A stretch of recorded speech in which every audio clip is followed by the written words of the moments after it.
Bueno amigos, seguimos con más del noticiero Primera Emisión. En esta ocasión nos acompaña John Mandaleno, politólogo, mucho de qué conversar. Ayer hubo un pronunciamiento por parte de la presidenta del Tribunal Supremo, del Consejo Nacional Electoral, Tibisay Lucena. Estas palabras allanan el camino hacia el revocatorio, hacia el posible revocatorio del presidente Nicolás Maduro. Bueno, lo que ocurrió el día de ayer es que se supera la primera fase, la primera etapa de la validación del 1%. Así que en efecto, a partir de ahora, la mesa de la unidad tiene 2 días hábiles para solicitar la activación del mecanismo. De forma tal que lo que procede ahora es, y seguramente veremos una discusión alrededor de la fecha para la cual se establece la recolección del 20% de las firmas del registro electoral, que es básicamente la última etapa del proceso. Fíjese usted, hoy hay dos diarios, por ejemplo, Diario Vea dice el referéndum revocatorio está muerto legalmente. El diario El Nacional, por su parte, coloca el CNE reconoce a la Mesa de la Unidad como promotor del revocatorio. Esto evidentemente nos señala una polarización política, dos maneras de ver un mismo hecho. ¿Hacia dónde nos conduce esa situación? Claro, entre esos dos hechos hay que contrastar y señalar cuál es la evidencia factual, es decir, cuál es el hecho fáctico. El hecho fáctico es que el 1% de las firmas requeridas como parte del reglamento aprobado por el CNE se consiguió y se validó. Y formalmente fue anunciado ayer por la presidenta del Consejo Nacional Electoral. Es decir, ese es el hecho fáctico. Por otro lado, ¿quién anuncia, quién da la declaración de que el revocatorio está legalmente muerto? ¿Lo hace una autoridad competente? Por ejemplo, ¿la rectora Tibisay Lucena es la que hace esa declaración? No. ¿Quién lo hace? Jorge Rodríguez, alcalde de Caracas. ¿Esa declaración es similar a alguna otra declaración de algún otro vocero oficial? Sí, cómo no, de Diosdado Cabello, por ejemplo, el diputado Diosdado Cabello. Pero ellos son autoridades competentes para pronunciarse en esos términos sobre esa materia. No. Por tanto, ¿cuál es la evidencia fáctica? Si tuviéramos que contrastar estos dos periódicos, ¿cuál es la evidencia factual? Que el 1% se consiguió y fue validado por la autoridad competente. Entonces, esto es lo que importa. ¿Cómo impactaría en el seno del Partido Socialista Unido de Venezuela la realización de un referéndum revocatorio? ¿Cómo lo abordaría? ¿Lo enfrentaría el PSUV, por ejemplo? Bueno, el PSUV está perfectamente consciente, en mi opinión, de la altísima probabilidad de que el presidente Maduro sea revocado. Todas las encuestas de cobertura nacional, sin excepción, me refiero al IBAT, las encuestas de Data Análisis, las encuestas de datos, las encuestas de Consultores 21, Benebarómetro, todas sin excepción señalan la altísima probabilidad de que el presidente sea revocado por dos razones básicas. Primero, porque tiene una aprobación de gestión muy baja, de hecho la más baja de todo el periodo durante 17 años continuos, está incluso 10 puntos porcentuales, 11 puntos porcentuales, dependiendo de la encuesta, por debajo del nivel mínimo de aprobación de gestión que llegó a obtener el presidente Chávez, que fue el 31%, estamos hablando de 20, 21% de aprobación para el caso del presidente Maduro. Y en segundo término, porque ese desempeño y en general la orientación de la política económica, en virtud de los problemas que ha causado la escasez, las altas tasas de inflación, pues por supuesto ha significado incluso una disidencia interna, una fractura, digamos, potencial en el seno de la coalición chavista. Es decir, ni su propia coalición lo respalda por entero. Entonces esos son dos graves factores que, vamos a decirlo de esta manera, conspiran contra la permanencia del presidente en el poder. ¿Qué está pasando con los asesores del presidente? Porque se anuncian programas, por ejemplo, los CLAP, los programas de seguridad, pero pareciera que no están teniendo la efectividad necesaria. Un profesor de Harvard de nombre Richard Pipes escribió un viejo libro que se llama Historia del Comunismo. En ese libro se hace la pregunta, un profesor emérito de la Universidad de Harvard, se pregunta, bueno, el socialismo radical en concreto, no el socialismo moderado del siglo XXI, genuinamente del siglo XXI, sino el socialismo radical es una buena idea que tiene problemas de ejecución o implementación o es sencillamente una mala idea. Se refiere básicamente a la experiencia soviética, en concreto, de los países de Europa del Este. Y desarrolla todo el libro para contestar la pregunta. La respuesta a la que llega es, el socialismo radical es una mala idea porque está mal formulada. Es decir, arranca con premisas de partida que son incorrectas. Bueno, algo similar ocurre con algunas de las ideas que sostiene el presidente Maduro. En mi modesta opinión, y que sirva esto, por supuesto, de crítica constructiva para el propio presidente incluso, él está siendo rehén de tres grandes problemas. Primero, un bloqueo ideológico.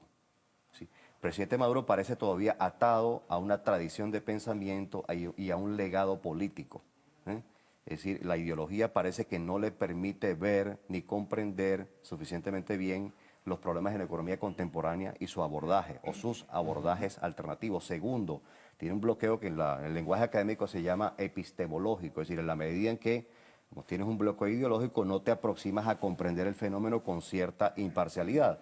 Tercero, vamos, puede que esté operando un cálculo de costos, es decir, el presidente Maduro debe estar pensando que implementar un ajuste macroeconómico tiene unos costos sociales, como en efecto es el caso. El cuarto, debe estar pensando que si implementa una reforma económica mucho más profunda puede alimentar, estimular una fractura al interior del chavismo, que en efecto ya da señales concretas de contradicciones internas, de tensiones, de discusiones, de desacuerdo. El problema es que si no se aborda la reforma, la situación económica se va a seguir agravando, que es en efecto lo que viene ocurriendo desde 2013 hasta la fecha. Pareciera Entonces, haber ahorita una mayor atención también por parte de factores internacionales sobre lo que ocurre en Venezuela y específicamente sobre la posibilidad de la realización de este referéndum revocatorio. ¿Cómo quedaría el país ante esas instancias internacionales en caso de que esto no llegara a realizarse? bueno, muy sencillo, es decir, se justificaría la causal que el secretario general de la OEA esgrimió para dar la primera discusión en el Consejo Permanente famoso de, creo que del mes de junio, si la memoria no me falla, sobre la grave alteración del orden constitucional. Esta es la causal que se utiliza para introducir en el organismo el debate alrededor de la activación de la Carta Democrática. Tanto esa causal, es decir, o ese evento, la eventualidad de que no se celebre el referéndum revocatorio este año, como la disputa que ya es abierta desde hace meses entre el Tribunal Supremo de Justicia y la Asamblea Nacional, son, digamos, hechos que más bien alimentan incluso hasta la configuración de los 24 votos que hacen falta para que sea aplicada la Carta Democrática. Es decir que la forma como está desempeñándose tanto el gobierno como la coalición chavista más bien alimentan la posibilidad, estimulan la posibilidad de que la OEA considere seriamente la aplicación de la Carta. Ahora, eso con relación al tema del referéndum revocatorio, pero también vemos otra situación que es el enfrentamiento entre los poderes. Por un lado, la Asamblea Nacional, se llega a la juramentación de estos diputados de Amazonas, el Tribunal Supremo de Justicia echa para atrás esa decisión nuevamente. Están allí enfrentados esos poderes. ¿Qué cree usted que debe suceder o en todo caso qué debe hacer ahora la Asamblea Nacional? ¿Acatar la sentencia del Tribunal Supremo de Justicia? Bueno, lo que pasa es que por diseño estratégico ambos parecen estar obligados, digamos, a no ceder, por una razón básica. Si el Parlamento cede, pues por supuesto deja de tener un argumento adicional para justificar esta causal de la que hemos hablado, que esgrimió el secretario general de la OEA, de grave alteración del orden constitucional. Pero en segundo término, vamos, quizá le quita un incentivo adicional para la movilización que se va a requerir para recolectar el 20% de las firmas de cara al referéndum revocatorio, de cara a su convocatoria. Es decir, que en este momento la oposición no pareciera tener demasiados incentivos para ceder. Y por supuesto, dado que el gobierno y el chavismo plantearon una disputa institucional tempranamente con el Parlamento, básicamente con la idea de contener y neutralizar su capacidad de acción, su margen de maniobra, la influencia de sus decisiones, tampoco pareciera claro que en el corto plazo va a ceder.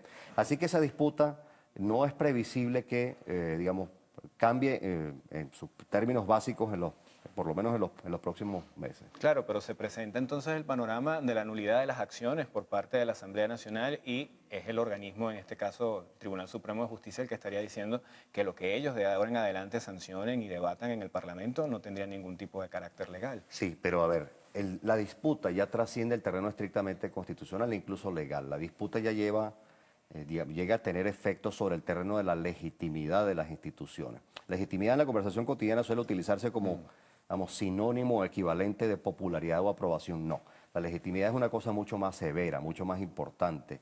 La legitimidad es, digamos, el consentimiento que los gobernados le otorgamos a las autoridades para que tomen decisiones en nombre nuestro. Cuando esas instituciones actúan de forma tal que los resultados de sus ejecutorias perjudican sistemáticamente, de forma reiterada, a la mayor parte de la población, esa mayoría de la población pues, empieza a cuestionar a la autoridad, incluso empieza a cuestionar su capacidad para tomar decisiones. Así que lo que estamos viendo es que esta disputa va trasladándose a otros territorios. Por eso es que a la oposición le conviene que se celebre en este momento una consulta electoral, por eso es que al chavismo no le conviene porque sin duda alguna lo perdería. Entonces, ¿cuál es el efecto de esto sobre la legitimidad? Si las instituciones, como por ejemplo el TSJ, niega la competencia natural del Parlamento y ésta se opone a acatar aquella, pues por supuesto eso se traslada al terreno de la legitimidad. Del mismo modo que ocurre si el CNE o alguna otra institución se niega que el revocatorio se celebre este año. Si ya se traslada a otro territorio, es la mayoría de la población la que empieza a juzgar la ejecutoria de la institución y empieza a decir probablemente, bueno, no estoy de acuerdo con esa ejecutoria y me niego a aceptar ese tipo de comportamiento por parte de estas instituciones. Ahora, ante ese panorama que usted presenta, dos poderes enfrentados, obviamente, la situación de polarización, yo creo que la gente en casa se pregunta si hay alguna salida. Mira, usualmente las salidas más, digamos, sensatas, pacíficas, que permiten dirimir este tipo de conflictos en sistemas democráticos formales y consolidados son las elecciones. Me temo, estimado amigo, y para esto basta ir a un Congreso Internacional de Ciencia Política, ver qué se dice sobre el caso venezolano. Venezuela no es hoy tratada en estos medios académicos internacionales como un caso de democracia.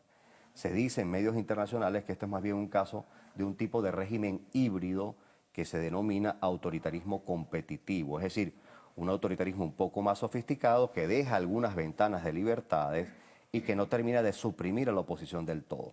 Si eso fuese cierto, entonces estamos por supuesto en presencia de otro tipo de régimen. Sabremos si estamos allí, tendremos una confirmación si en efecto no se utiliza la válvula de escape natural que ocurre para regímenes democráticos, que es una elección, una consulta electoral. Usted señala que al gobierno no le conviene en este momento realizar un referéndum revocatorio, pero ¿podría afectar al gobierno la no realización de ese referéndum? Pienso que sí, esa es la tesis que vengo sosteniendo porque los costos de no efectuar el revocatorio equivalen a no procesar la demanda de cambio político que está formulando 3/4 de la población. 3/4 de la población.